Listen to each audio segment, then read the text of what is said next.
네, 우리 귀한 찬양, 또 힘있는 찬양해 주신 셀라 찬양대에 감사드립니다. 오늘 말씀을 듣는 저와 여러분 모두에게 하나님께서 말씀을 깨닫는 지혜를 주시기를 축복합니다.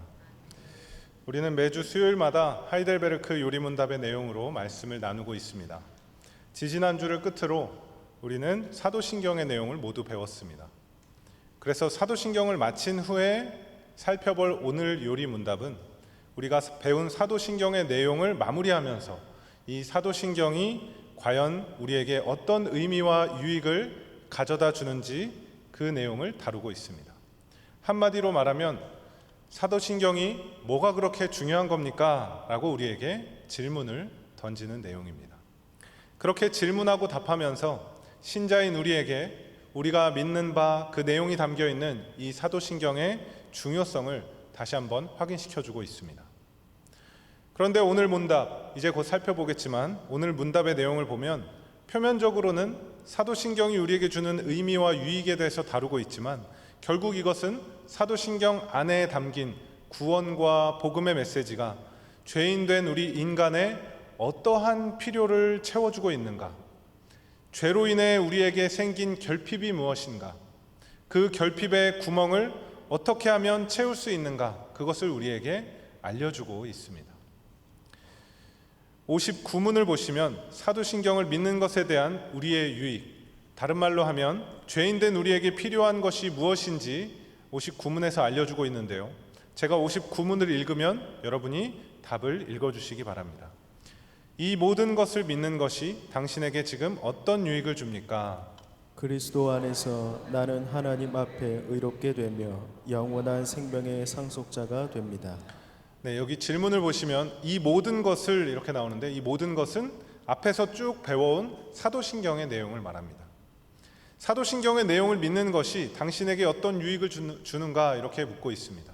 이에 대한 답변은 두 가지를 말해주는데요, 이 두 가지는 의와 생명입니다. 사도신경을 믿는 것은 죄인인 우리가 하나님 앞에 의롭게 되고 영원한 생명, 영생의 상속자가 된다, 이렇게 답을 하고 있습니다. 쉽게 말해서 사도신경을 온전히 믿는다는 것이 우리에게 주는 유익은 구원이다라는 것이죠. 죄인에게 필요한 것은 바로 구원입니다. 그것을 오늘 문답에서는 의롭게 되고 영생의 상속자가 된다라고 표현을 하고 있습니다. 사실 여기서 사도신경의 유익을 두 가지 별개의 것으로 설명하는 것 같지만 이 두 가지, 의롭게 되는 것과 영생의 상속자가 되는 것은 긴밀하게 연결되어 있습니다. 하나님 앞에서 사람이 의롭게 되지 않으면 영생을 얻을 수 없다는 것이죠. 천국 백성이 될 수 없는 것입니다. 여러분, 우리 사도신경이 우리에게 가져다 주는 유익이 의롭게 되는 것이다 라고 말하는 것은 다른 말로 하면 인간이 지금 어떤 존재라고 말해주는 것입니까? 인간은 의롭지 못한 존재다라는 것을 말해주는 것입니다. 의롭지 못하다는 것은 하나님께 나아갈 수 없고 구원을 받을 수 없으며 죄로 인해 심판의 자리에, 멸망의 자리에 있는 그런 존재라는 것을 말합니다. 의롭지 못하다는 것은 죄가 자리 잡고 있다는 것입니다. 기독교에서 인간의 상태를 이야기할 때 이 죄를 빼놓고 이야기할 수가 없습니다. 그래서 성경에서도 인간이 죄로 인해 부패하고 의롭지 못한 상태가 되었다는 것을 성경 내내 우리에게 보여주고 있는데, 특별히 우리가 배우고 있는 이 하이델베르크 요리문답에서도 인간의 죄로 인한 부패성을 강조하고 있습니다. 하이델베르크 1문 여러분 다 기억하십니까? 살아서나 죽어서나 당신의 유일한 위로가 무엇이냐라고 했을 때 나는 나의 것이 아니요 나의 신실한 예수 그리스도의 것입니다 라고 하면서 예수 그리스도를 답으로 제시합니다. 그러면서 그 다음 2문에 보면 이렇게 나오죠. 이러한 위로 가운데 복된 인생으로 살고 죽기 위해 당신은 무엇을 알아야 합니까? 세 가지 한번 읽어보시겠습니까? 시작. 세 부분을 알아야 합니다. 첫째, 나의 죄와 비참함이 얼마나 큰가. 둘째, 나의 모든 죄와 비참함으로부터 어떻게 구원을 받는가. 셋째, 그러한 구원을 주신 하나님께 어떻게 감사를 드려야 하는가를 알아야 합니다. 네, 이 세 가지죠.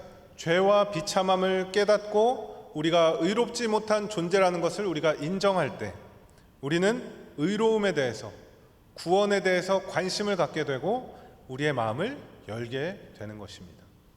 구원의 시작이란 인간이 얼마나 비참한 존재인가, 죄가 많은 존재인가를 깨닫는 데서 출발하는 것입니다.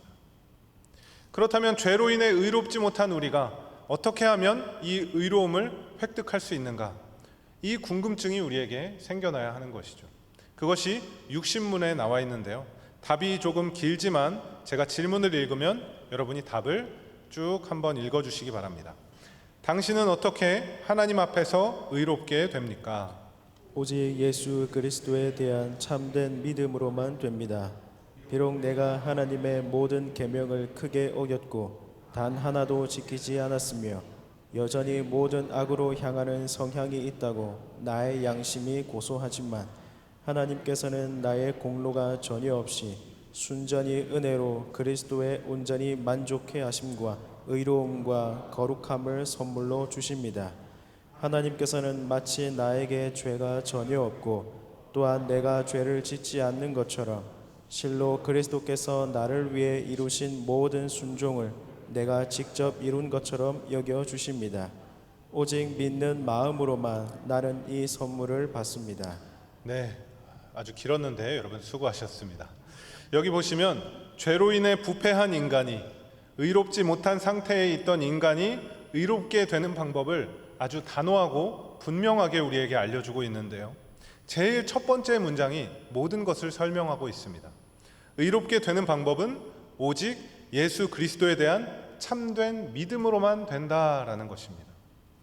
이것을 믿음으로써 하나님께 의롭다 칭함을 받는다라고 해서 네 글자로 이신칭의라고 합니다. 지난 2월에 담임 목사님께서 구원의 서정 시리즈를 설교해 주실 때 이 칭의에 대해서 한번 다루시면서 잘 설명해 주셨는데요. 이 이신칭의가 성경에서 말하는 하나님의 구원 방법입니다. 이 이신칭의의 교리를 설명하는 많은 성경 구절이 있지만 그 가운데 오늘은 로마서 3장 20절에서 22절 말씀을 여러분과 같이 나누려고 합니다. 같이 한번 로마서 3장 20절에서 22절 말씀을 읽어보겠습니다. 시작. 그러므로 율법의 행위로 그의 앞에 의롭다 하심을 얻을 육체가 없나니 율법으로는 죄를 깨달음이니라. 이제는 율법 외에 하나님의 한 의가 나타났으니 율법과 선지자들에게 증거를 받은 것이라. 곧 예수 그리스도를 믿음으로 말미암아 모든 믿는 자에게 미치는 하나님의 의니 차별이 없느니라. 인간이 하나님께로부터 의롭다 인정받을 수 있는 것은 하나님의 법인 율법을 다 지키고 성취할 때 의롭다 인정을 받을 수가 있습니다. 그러나 오늘 본문 20절에 바울 사도께서 말씀하시는 것처럼 율법의 행위로는 하나님 앞에 의롭다 하심을 얻을 육체가 아무도 없다는 것이죠. 이 말은 이 세상에서 율법을 하나라도 어기지 않고 다 지킬 수 있는 사람은 아무도 없다는 뜻입니다. 단지 율법으로는 인간이 죄인이라는 것을, 내가 나의 마음 가운데 죄가 많다는 것을 깨달을 수밖에 없다는 것이죠. 왜냐? 율법을 온전히 다 지키지 못하기 때문입니다. 그렇게 되면 의로우신 하나님 앞에서 우리 모두는 다 심판의 대상이 되며 구원을 받지 못하게 되는, 그렇게 되는 것인데 21절에 등장하는 희망의 메시지는 이제 율법 외에 하나님의 의가 나타났다, 이렇게 말씀해 주고 있습니다. 그 하나님의 의를 어떻게 얻게 되느냐? 그것이 22절의 말씀이죠. 예수 그리스도를 믿음으로 말미암아 하나님의 의를 얻게 된다. 이것이 이신칭의, 믿음으로 의롭다함을 얻게 되는 것이요, 성경에서 말씀하고 있는 죄인을 구원하시는 하나님의 구원 방식입니다. 하나님의 의라는 것은 외부로부터 믿음이라는 통로를 통해서 우리에게 들어와서 우리가 그 의를 얻게 된다는 것입니다. 그래서 종교개혁자인 마틴 루터는 이 하나님의 의를 뭐라고 표현했냐면 낯선 의라고 표현했습니다. 영어로는 alien righteousness라고 해서 우리에겐 낯설다는 것이죠. 그 의가 인간 스스로는 만들어낼 수 없는 의이기 때문에 외부에서 그것이 주입될 수밖에 없다라는 것입니다. 인간에게 구원 얻을 만한 선한 것이 나올 수 없다는 그런 말씀입니다. 이것이 이신칭의의 교리입니다. 이 칭의라는 것은 법적인 용어인데요, 무죄를 선언하는 것입니다. 이 사람에겐 죄가 없음을 재판관이 선언하는 것입니다.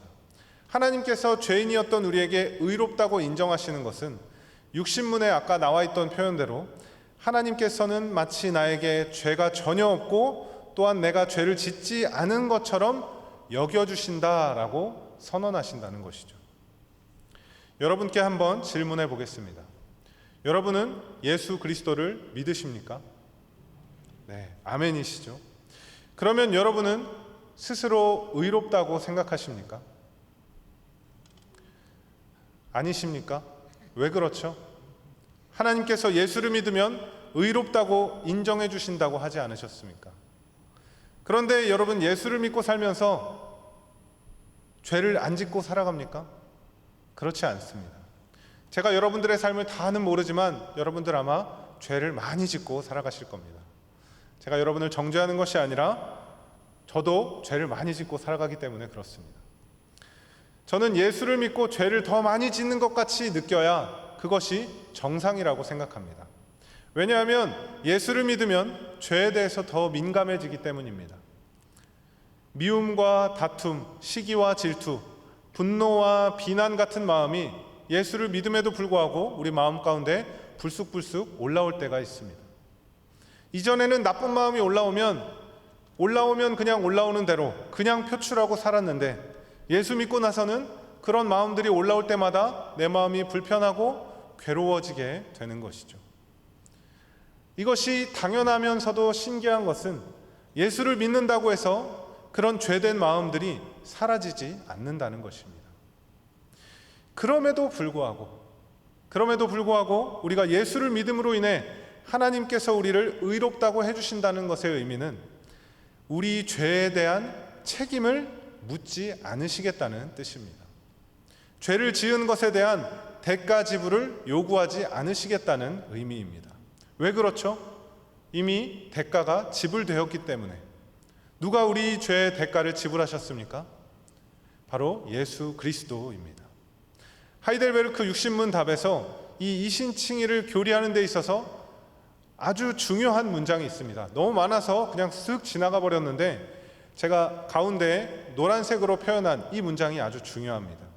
나의 양심이 고소하지만 그 다음에 하나님께서는 나의 공로가 전혀 없이 순전히 은혜로 그리스도의 온전히 만족해 하심과 의로움과 거룩함을 선물로 주십니다. 이 문장이 참 중요합니다.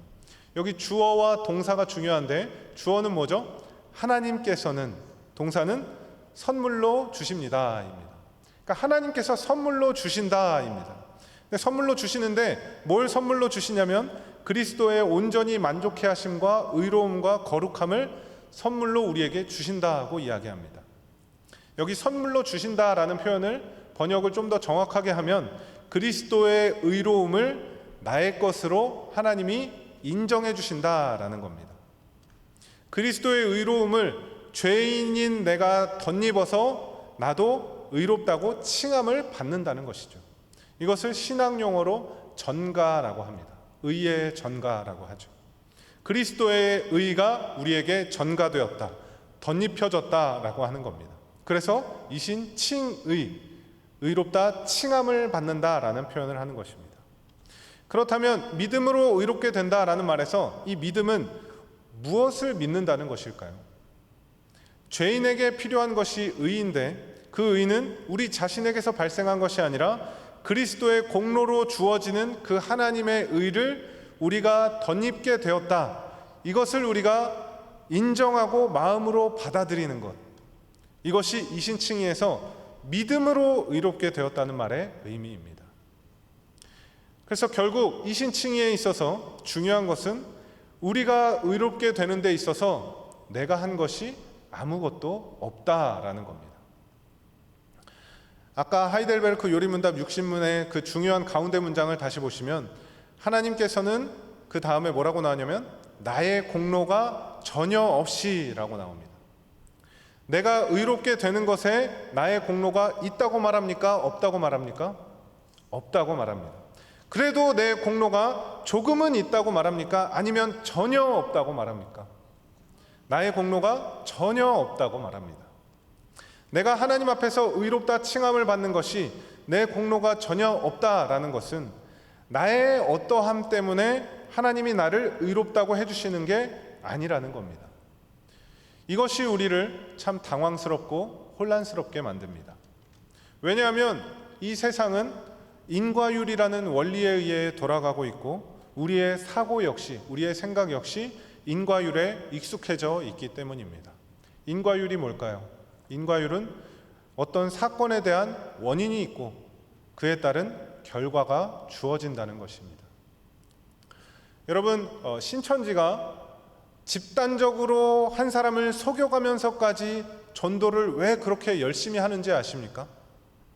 요즘은 이제 코로나 이후에 전략을 아예 바꿔서 대놓고 자신들이 신천지라는 것을 드러낸다고 하는데, 어찌됐든 신천지 사람들이 이렇게 전도를 열심히 하는 이유는 일단 전도를 안 하면 이 사람들이 벌금을 내야 된다고 합니다. 그래서 벌금을 내지 않기 위해서라도 전도를 열심히 해야 됩니다. 그리고 더 큰 이유는 이들이 전도를 하지 않으면 이들이 이야기하는 그 구원의 숫자 14만 4천 명이라는 구원받는 인원에 자신이 들어가지 못하게 될 수가 있기 때문인 것입니다. 제가 신천지에 대해서 연구하고 아는 바가 제가 방금 설명드린 내용들인데, 제가 말씀드린 것이 혹시 사실과 다르거나 신천지의 지금의 원칙과 다를 수도 있으니까 여러분 중에 혹시 본인이 신천지이시거나 신천지에 대해서 제대로 아시는 분 있으시면 저에게 제보해 주시기 바랍니다. 제가 나중에 꼭 정정을 하도록 하겠습니다. 아무튼 그들의 열심이 구원의 조건으로서 작용하고 있다는 것을 우리가 볼 수 있습니다. 이것이 인과율이죠. 원인에 따라 결과가 주어지기 때문에 이들이 열심히 할 수밖에 없는 것입니다. 여러분, 불교를 믿는 사람들이 왜 착하게 살려고, 왜 선행을 하려고 하는지 아십니까? 공덕을 쌓는다고 하죠. 공덕을 쌓는 이유는 다음 생에 더 나은 존재로 태어나거나 더 나은 환경에서 살아가기 위해서입니다. 만약 어떤 사람이 지금 별 볼 일 없는 존재로 태어났거나 고통을 심하게 당하는 형편에 처하고 있다면 그것은 그 사람의 뭐가 문제죠? 전생에 그 사람이 제대로 살지 못했기 때문에 그 결과로 이 사람이 무엇을 받은 걸까요? 업보를 받은 겁니다. 그것이 너의 업보다라고 말을 하는 겁니다. 전생에 제대로 살지 못한 것이 원인이 되어서 다음 생에 그것이 결과로 주어진다고 이야기하는 겁니다. 이렇게 세상의 모든 것들은 종교와 사회, 문화 모든 방면에서 다 인과율의 법칙을 따라 작용하고 돌아가게 되어 있습니다. 그러나 이 기독교 복음은, 우리가 믿는 기독교 복음은 인과율 법칙이 적용되지 않습니다. 원인이 없는데 결과가 주어진다는 것이죠. 내가 구원받을 만한 어떤 모습도 어떤 자격도 갖추지 않았는데 하나님께서 먼저 우리에게 구원을 베푸신다는 것입니다. 하나님께서 우리 인간들의 모습을 쭉 둘러보시다가 그 중에 괜찮은 놈들을 골라서 너는 좀 가능성이 있어 보인다. 내가 좀 앞으로 너를 좀 지켜보겠다. 너가 구원받을 만한 조건을 충분히 갖췄다고 생각될 그때 내가 너에게 구원을 베풀겠다. 이렇게 하신 것이 아니라 언제 구원을 베푸셨죠? 로마서 5장 8절의 말씀. 우리가 아직 죄인 되었을 때 그리스도께서 우리를 위하여 죽으심으로 하나님께서 우리에 대한 자기의 사랑을 확증하셨습니다. 우리가 아직 죄인 되었을 때, 우리가 죄가 뭔지도 모르고 의로움에 대한 관심도 전혀 없을 때, 구원에 대한 관심도 없을 때 하나님께서 우리에게 먼저 구원을 베풀어 주셨다는 것입니다. 여러분, 하나님께서 구원을 먼저 우리에게 베풀어 주신 것, 여러분은 어떤 생각이 드십니까? 감사한 마음이 드십니까? 저는 예전에 이것에 대해 불만이 많았습니다. 여러분, 혹시 먹튀라는 말 들어보셨어요? 먹튀. 이 먹튀는 먹고 튄다라는 말의 줄임말인데요. 정당한 대가를 치르지 않거나 자기 이익만 챙겨서 떠나는 사람을 가리켜서 먹튀라고 합니다. 보통 스포츠 선수들이 높은 연봉을 받아놓고 기대하는 실력을 발휘하지 못할 때, 아주 저조한 실력을 보이거나 아니면 연봉 받고 팀에 들어오자마자 부상당해서 이렇게 쉬고 있을 때 먹튀 선수다, 이렇게 비난을 받습니다. 저는 하나님의 이 구원 방식이 먹튀 신자들을 양산하는 것이라고 생각했던 적이 있습니다. 그래서 기도도 하나님께 따지듯이 기도를 했었습니다. 아니, 하나님, 이건 좀 잘못된 것 같습니다. 이러니까 기독교인들이 미리 구원 받아놓고 이 모양 이 꼴로 제멋대로 사는 바람에 사회에서 지탄받고 욕먹고 교회가 욕먹고 기독교가 욕먹는 것 아닙니까? 인간이 어떤 존재인지 아시면서 왜 그러셨습니까? 화장실 들어갈 때 마음 다르고 나올 때 마음 다른 게 인간의 모습 아닙니까? 원하는 거 손에 얻었으면 마음이 180도 바뀌는 거, 그것이 인간 아닙니까? 구원받을 만한 어느 정도의 좀 근거는 좀 보시고 괜찮은 사람들을 구원하시는 게 그게 더 좋지 않았겠습니까? 하나님, 좀 실수하신 것 같습니다. 이렇게 기도를 했던 적이 있습니다. 그런데 여러분, 하나님이 만약에 우리에게 구원받을 만한 근거를 보시고 구원을 베푸셨다면 우리 중에 구원받을 만한 사람이 있었을까요? 당연히 아무도 없었을 겁니다. 제가 이걸 깨닫고, 만약에 하나님이 그렇게 하셨으면 나도 구원 못 받았겠구나, 그 생각을 하면서 저의 불만이 감사로 바뀌게 되었습니다. 하나님이 우리에게 먼저 구원의 은혜를 베푸신 것은 인격적이면서도 훨씬 고차원적인 믿음의 형태를 우리에게 요구하시는 것입니다. 여러분, 구원을 받으면, 예수 그리스도를 믿고 의롭다 칭함을 받으면 그걸로 끝이 아닙니다. 구원받은 자로서의 합당한 삶, 신자다운 삶을 우리가 살아내야 하는 것이죠. 신자의 삶에 선한 일을 하고 선한 삶을 사는 것은 우리가 구원을 더 잘 받기 위해서, 구원을 더 확실하게 받기 위해서 그렇게 하기 위한 어떤 조건으로서 있는 것이 아니라 이미 받은 구원에 대한 감사의 반응이자 구원받은 자로서의 합당한 반응으로 나타나야 하는 것입니다. 예수 믿고 구원받았다고 해놓고 자기 마음대로 살면 그것은 신자로서의 삶에 대한 책임을 회피하는 것이고 먹튀하시는 겁니다. 이 시대가, 이 사회가 지금 우리 신자들에게 제대로 된 신자의 삶을 요구하면서 외치고 있습니다. 왜 당신들은 예수 믿는다고 하면서 먹튀하고 있습니까?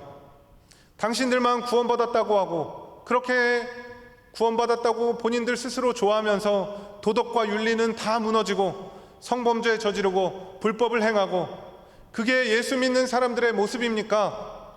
합당한 모습을 보이십시오. 먹튀하지 마십시오.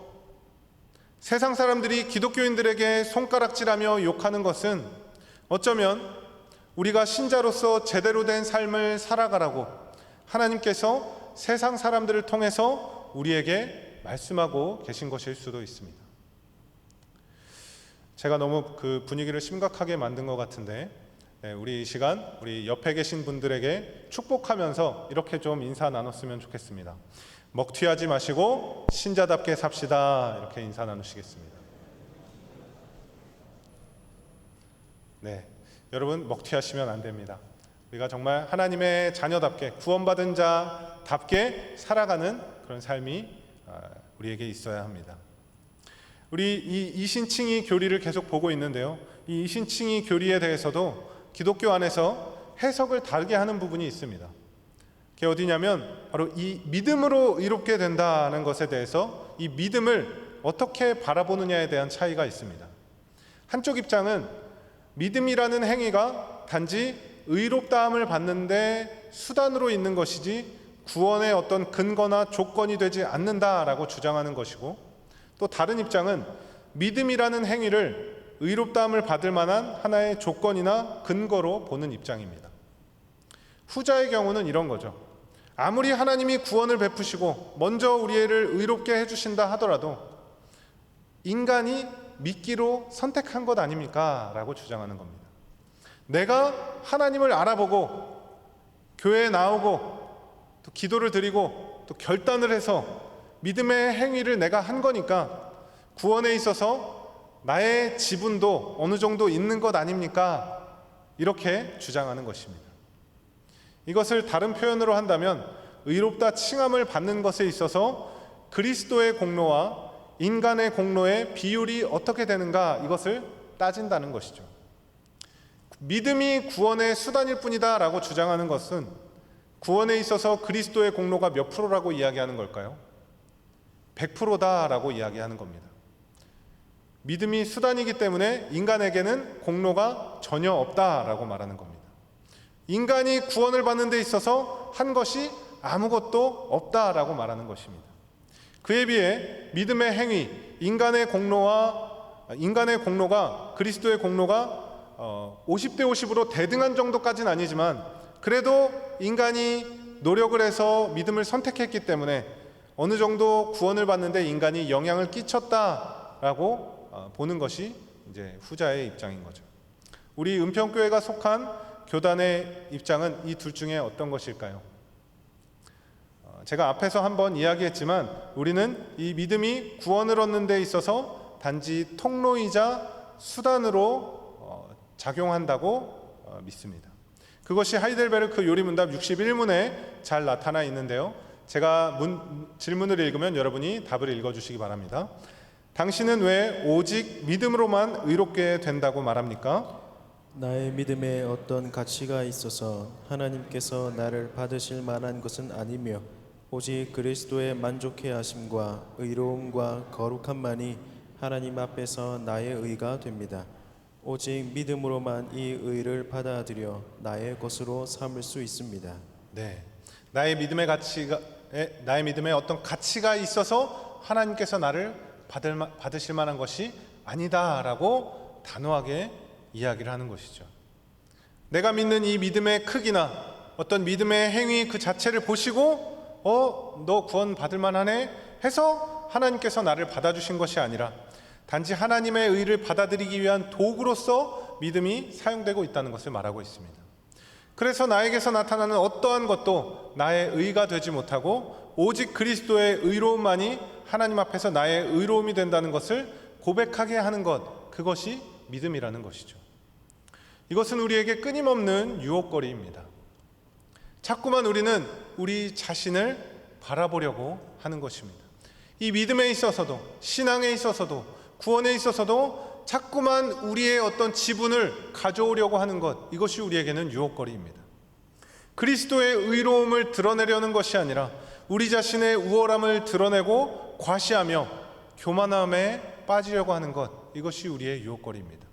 또 반대로 그리스도의 의로움을 우리가 바라보지 못하고 우리 자신의 부족함과 연약함을 바라보면서 깊은 절망의 심연으로 내려가는 모습, 둘 다 하나님께서 우리에게 원하시는 삶의 모습은 아닌 것입니다. 우리가 오늘 처음부터 끝까지 죄인에게 필요한 것이 무엇인지 살펴보고 있는데요. 죄인에게 필요한 것은 바로 하나님의 의입니다.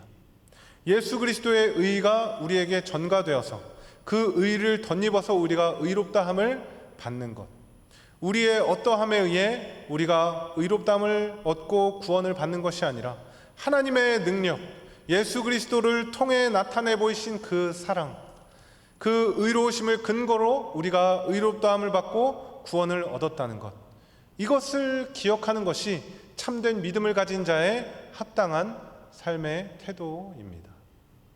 우리가 구원받은 것이 우리 모습에 의해서가 아니라 예수 그리스도의 공로를 힘입어서 구원받았다는 그 사실을 우리가 기억한다면 너무 우리 자신의 못난 모습에 자책하며 괴로워할 필요도 없고 나의 의로움을 드러내 보이려고 그렇게 드러내 보이며 교만하게 살아가지 않게 되는 것입니다. 이신칭의의 교리는 우리로 하여금 예수 그리스도를 바라보게 만듭니다.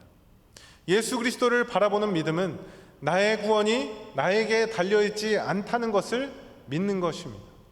구원이란 단지 천국에 가는 것만을 말하는 것이 아니라 이 땅에서의 삶도 하나님께 맡기고 예수 그리스도께서 이끌어 가실 것을 믿으며 살아가는 것, 그것이 구원받은 자의 삶의 모습입니다. 이신칭의를 생각하면서 자꾸만 사람들을 바라보고 자꾸만 자기 자신을 보게 된다면 그것은 잘못된 믿음입니다.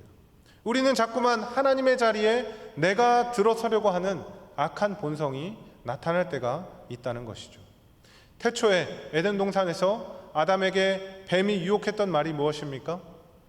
선악과를 먹으면 눈이 밝아져서 무엇과 같이 되죠?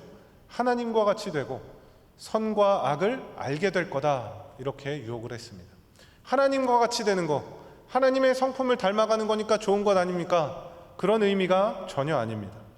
뱀이 유혹한 하나님이 하나님과 같이 될 거라는 말, 그래서 선악을 알게 될 거라는 것은 하나님의 자리에 내가 자리를 잡고, 그래서 선과 악의 기준이 더 이상 하나님이 아니라 나 자신이라는 것을 선언하는 일종의 하나님께 대한 반역의 행위라는 것입니다.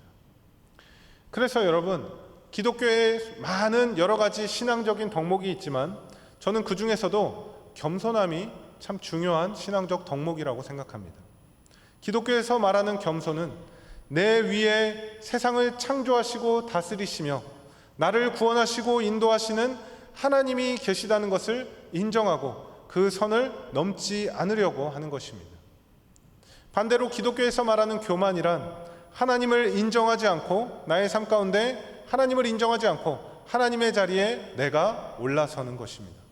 하나님께서 그리스도의 의를 우리에게 덧입혀서 우리를 의롭다 하시고 우리에게 구원을 베푸신 것을 두고, 그래도 내가 그나마 저기 다른 사람들보단 내가 좀 괜찮은 사람이니까, 그나마 내가 구원받을 만한 뭔가가 좀 있으니까, 학벌이 있으니까, 재정이 좀 있으니까 하나님께서 나를 구원하셔서 교회로 부르셨겠지, 이런 착각에 빠지는 것입니다. 그러한 착각은 우리를 교만의 삶으로 끌고 가게 되어 있습니다. 심지어 교회 안에서도 교만한 모습을 우리는 충분히 보일 수가 있습니다. 여러분, 이렇게 하이델베르크 요리문답처럼 교리 공부, 성경 공부를 열심히 배워서 많은 것을 아는 사람과 교리에 대해, 성경에 대해 잘 모르는 사람과 어떤 사람이 더 교만하기 쉬울까요?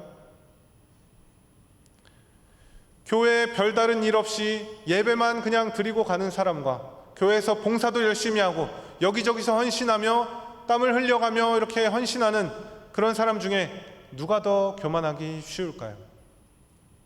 특별한 직분도 없이 조용히 지내는 사람과 중직자들, 교역자들, 교회에서 어떤 중요한 직분을 맡은 사람들 중에 누가 더 교만하기 쉬울까요? 직분 있으신 분들, 무엇이든 여러분 중에 열심히 하시는 분들 조심하셔야 됩니다. 자신의 열심으로 인해 자기 의로움이라는 칼을 들고 다른 사람을 해치는 행위를 만약 하고 있다면 여러분, 그것을 당장 멈추셔야 합니다. 그런 열심은 잘못된 열심이며 해로운 열심입니다. 우리의 열심을 통해서 드러나야 하는 것은 우리의 의로움이 아니라 그리스도가 드러나야 될 줄 믿습니다. 우리는 항상 교만함을 경계해야 됩니다. 선줄로 생각한 자는 넘어질까 조심해야 합니다. 겸손하게 우리가 사는 것 같다가도 어느새 교만함이 우리 마음에 침투해서 자기 의를 드러내려고 다른 사람을 깎아내리면서까지, 또 다른 사람을 비판하면서까지 자신의 의로움을 드러내지 않도록 믿음 안에서 우리는 늘 조심하고 조심해야 합니다. 우리 마지막으로 에베소서 2장 8절 9절 말씀을 다 같이 보겠습니다. 같이 한번 읽어보겠습니다. 시작. 너희는 그 은혜에 의하여 믿음으로 말미암아 구원을 받았으니 이것은 너희에게서 난 것이 아니요 하나님의 선물이라. 행위에서 난 것이 아니니 이는 누구든지 자랑하지 못하게 함이라. 이 구절도 믿음으로 말미암아 구원을 받았다는 이신칭의 교리를 설명하는 그런 구절입니다. 은혜로 구원받았다. 행위로 난 것이 아니다. 하나님께서 인간의 행위를 보시고 우리의 노력과 열심을 보시고 구원을 주신 것이 아니라는 겁니다. 왜 그렇죠? 누구든지 그것으로 자기 자랑을 삼지 못하게 하려고 그러셨다는 겁니다. 내가 믿었기 때문에, 믿은 것이 나니까 이런 말도 우리의 자랑이 되어서는 안 된다는 것입니다. 오직 우리는 주의 은혜로 의롭게 되었고 주의 은혜로 구원받았다는 것을 우리가 알아야 합니다. 그것을 안다면 우리는 점점 더 겸손한 사람으로 거듭나야 하는 것입니다. 우리는 여전히 연약하고 부족하며 죄악을 향해 달려가는 그런 죄인들이지만 사랑의 하나님, 능력의 하나님께서 우리를 의로운 모습으로, 구원받은 자의 모습으로 아름답게 빚어갈 것을 믿습니다. 예수 그리스도께서 우리의 구원의 이유가 되심을 온전히 믿으며 저와 여러분의 삶이 예수 그리스도만이 온전히 드러나는 삶이 되기를 주님의 이름으로 축원합니다. 함께 기도하겠습니다. 하나님 아버지, 여전히 우리는 죄 가운데 거하고 죄를 향해 달려가지만 우리에게 예수 그리스도의 의를 덧입혀 주시고 우리를 의롭다 칭하여 주시니 감사드립니다. 우리의 삶이 예수 그리스도의 의로움을 힘입어서 내 삶 가운데 죄를 억제하고 예수 그리스도만이 드러나는 삶이 되도록 주여 역사하여 주시옵소서.